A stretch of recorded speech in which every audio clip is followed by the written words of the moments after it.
ব্রেকআপের আজ 2 সপ্তাহ হতে চলল, অথচ একবারের জন্য অনেক যোগাযোগের চেষ্টা করেনি। অনেক কিভাবে ভুলে যাবে এটা মেনে নিতে পারছে না ঋতু। ঋতুর খুব কষ্ট হচ্ছে, বারবার অনেকের কথা মনে পড়ছে।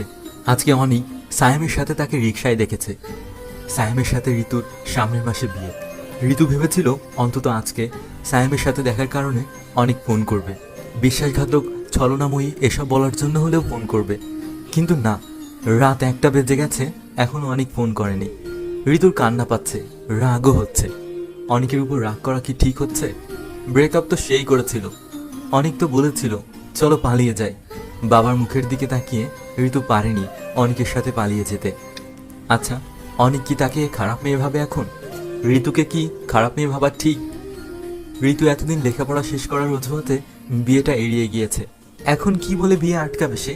অনেকের কথা ঋতু তার মাকে বলেছিল, অনেক তার সাথে গ্র্যাজুয়েশন করছে, এখনো বেকার। এসব শুনে মা না করে দিয়েছে। ঋতু ফোনটা হাতে নিয়ে অনেককে কল করলো, অনেকের ফোন বন্ধ। ঋতু তখন তাকে মেসেজ দিল, ফোন বন্ধ কেন তোর? ফোনের অপেক্ষা করতে করতে ঘুমিয়ে পড়েছিল ঋতু। খুব ভোরে ফোনের শব্দে ঘুম ভাঙলো ঋতুর।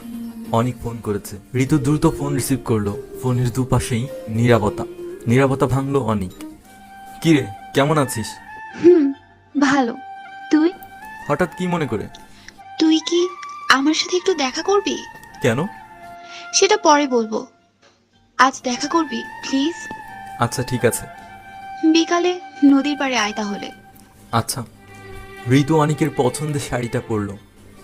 একসময় অনেক শাড়ি পরার জন্য ঋতুকে খুব বিরক্ত করত। ঋতু রেগে বলতো, ঢং করিস না তো, শাড়ি পরে আসলে মা সন্দেহ করবে। আর তাছাড়া আমি শাড়ি ঠিক মতো সামলাতে পারি না। অনেক তারপরেও শাড়ির কথা বললে ঋতু বলতো, তোর মতলব কি বলতো? এত সারি সারি করিস কেন? ও আচ্ছা, এবার বুঝেছি। 3 পিসের জন্য তো আমার পেট কোমর দেখতে পাস না, শাড়ি পরলে দেখতে পাবি। পেট দেখার ধান্দা, তাই না? ঋতু কথাগুলো মজা করে বললেও অনেক খুব রেগে যেত।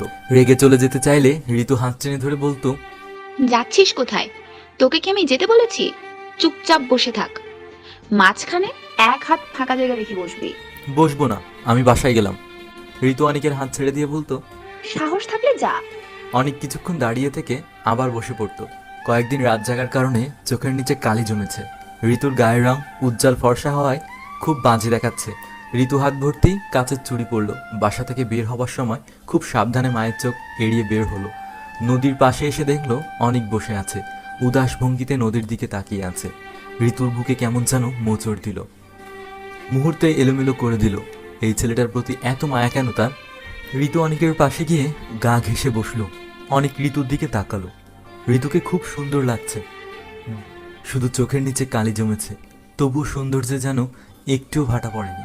অনেকের বাহুর সাথে ঋতুর বাহু স্পর্শ হতেই অনেকে একটু সরে বসলো। ঋতু বলল, কি হলো, সরে বসলি যে? তুই না গা ঘেঁষে বসতে বারণ করিস? আজ বারণ করব না, কাছে এসে বস। দুজনে চুপচাপ বসে আছে। ঋতুর খুব ইচ্ছা করছে অনেককে জড়িয়ে ধরে একটু কান্না করতে। ঋতু অনেকের কাঁধে মাথা রাখলো। কিছুক্ষণ পরে অনেক বুঝতে পারলো ঋতু কাঁদছে। ঋতুর চোখের জলে অনেকের শার্টটা ভিজে গেছে। অনেক বলল, কাঁদছিস কেন? এমনি। আচ্ছা, তুই না সব সময় আমাকে শাড়ি পরতে বলতি, আজ তো শাড়ি পরে আসলাম, বললি না তো আমাকে কেমন লাগছে? খুব সুন্দর লাগছে। আচ্ছা, আমাকে কেন ডেকেছিস বললি না তো? তোর কি তাড়া আছে? হুম। থাকুক, সন্ধ্যা পর্যন্ত আমার সাথে এখানে বসে থাকবি। এসবের মানে কি ঋতু? সামনের মাসে তোর বিয়ে, তুই নিজেই আমার সাথে ব্রেকআপ করলি, এখন আমার কাছে কি চাস? শুধু আজকের বিকালটা চাই তোর কাছে। ঠান্ডা বাতাস বইছে, সূর্যটা পশ্চিম আকাশে ঢলে পড়েছে, ক্রমশ সন্ধ্যা হয়ে আসছে। ঋতুর মনে হচ্ছে সময়টা খুব দ্রুত ফুরিয়ে যাচ্ছে। সময়টা যদি এখানেই থেমে থাকতো, সন্ধ্যাটা হতো না। সে অনেকের কাঁধে এভাবে মাথা রেখে বসে থাকতে পারত। অন্ধকারে ঋতুর মুখটা দেখতে পাচ্ছে না অনেক। ঋতুর নিঃশ্বাস গলার কাছে অনুভব করছে।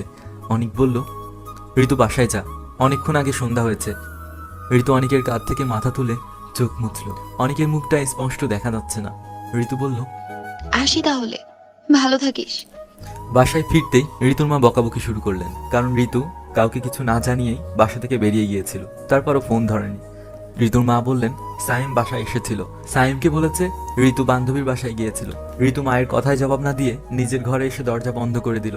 চেয়ারটা টেনে জানালার পাশে বসলো। ঋতু এক দৃষ্টিতে বাইরে তাকিয়ে আছে। ঋতুর মনে হচ্ছে আমি জানি আমার মতো অনেকও কষ্ট পাচ্ছে।